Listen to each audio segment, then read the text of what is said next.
Look around for a moment. Most people spend their free time the same way. Scrolling, watching, consuming. Hours disappear. Days disappear. And then one day, you look up and realize you're more or less the same person you were 3 years ago. And here's the uncomfortable truth nobody talks about. Your job shapes maybe 40% of who you become. Your free time shapes the rest. Not what you're forced to do, what you choose to do, repeatedly, voluntarily, over years. Some of those choices quietly build you. Others quietly hollow you out. In this video, you'll get a practical 3-level blueprint. First, foundation skills. The ones that improve almost every area of your life, whether you want them to or not. Second, high-leverage skills based on your actual personality. Not everyone should learn the same things. And third, the mastery layer. The long game that separates people who stay stuck from people who keep accelerating. Stay until the end, because the final skill isn't discipline. It isn't productivity. It isn't networking. Most people have never heard it framed the way I'm going to frame it.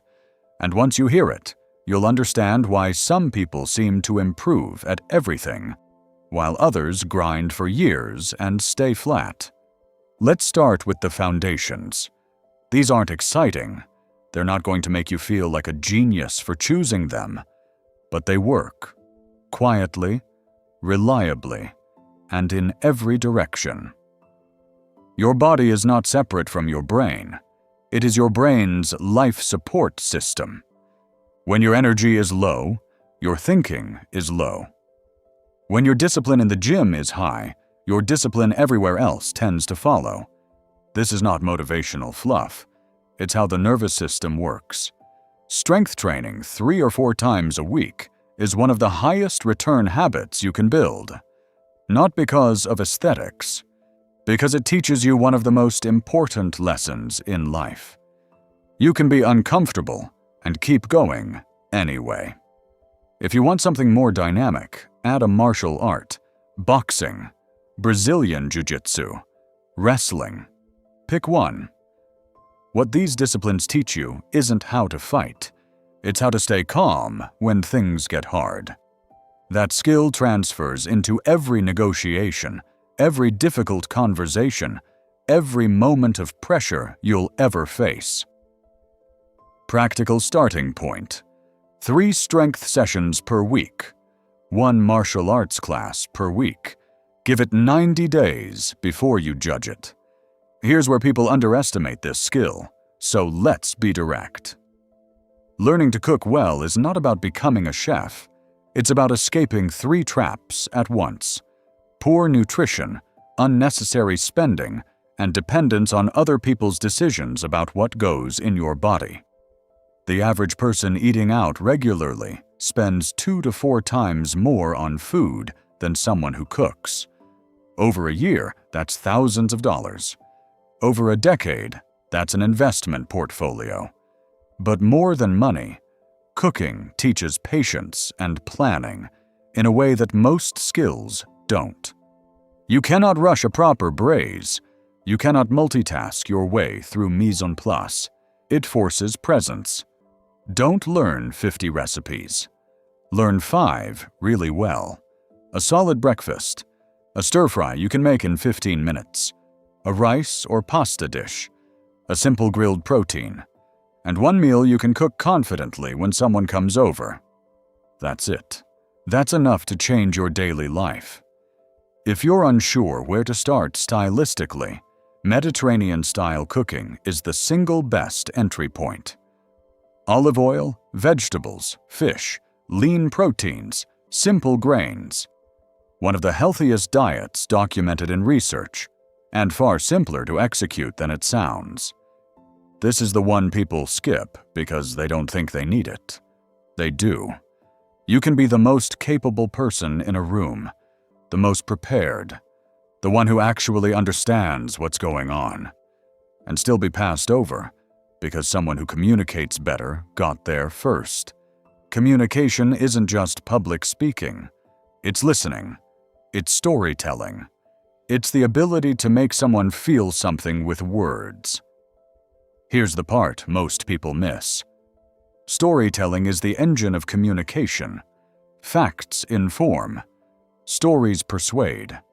If you can take an idea and wrap it in a story that makes people curious, you have a skill that works in sales, leadership, relationships, and content creation.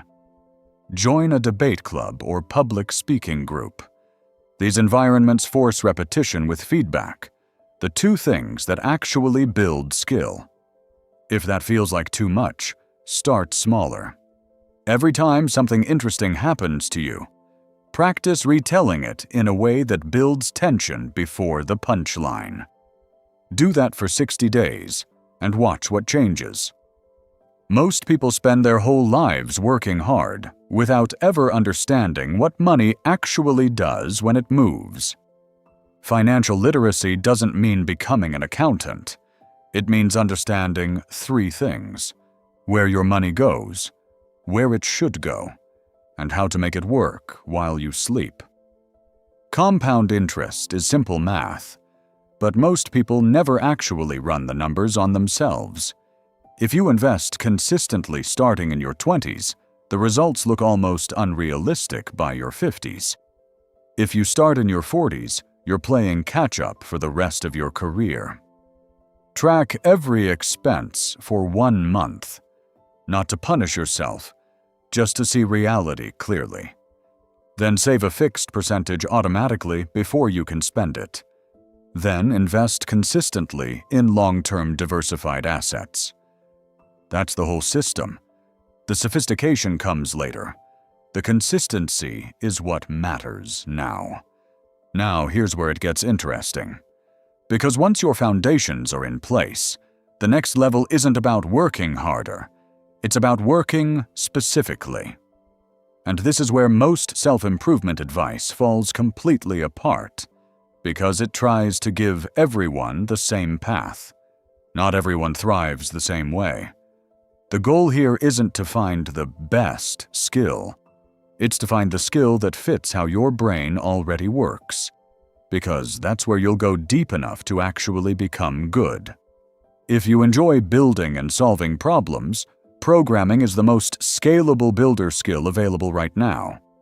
A programmer can build a tool once and have it used by 1 million people. That leverage didn't exist 30 years ago. Other builder paths include electronics, robotics, woodworking, and mechanical design. All of them strengthen the same core ability, translating abstract thinking into real-world systems. If you enjoy expression and ideas, writing, video, photography, music production, and graphic design are powerful creative paths. The creator path used to require permission from publishers, studios, or labels. That gate is gone. A single well-made piece of content can reach more people than a mid-century bestseller ever did. If you enjoy strategy and complexity, skills like investing, entrepreneurship, negotiation, and market analysis train your ability to see second and third-order effects. Chess belongs here too, not because chess players automatically become great strategists, but because thinking several moves ahead becomes a habit. If you enjoy people and relationships, networking and community building become powerful skills. Great connectors don't just build their own network, they build other people's networks. And because they create value for everyone around them, opportunities return to them constantly. If you're unsure which direction fits you, stop trying to identify yourself and start experimenting. Spend 30 days with one path. Notice whether it pulls you in or drains you. That's real data. If you want a default combination that works for almost anyone in today's world, start with communication, basic digital tools, and content creation. Together, these allow you to influence people, build things, and share ideas. That combination creates enormous leverage. Beyond skills, certain habits reshape your character in deeper ways. Learning an instrument is one of the most reliable character builders, not because musicians are special people, but because the process builds patience, discipline, and creative flexibility. Guitar and piano are the easiest entry points. You'll be able to play something meaningful within months. Learning a language expands perspective. You don't just learn new words, you learn that other people organize reality differently.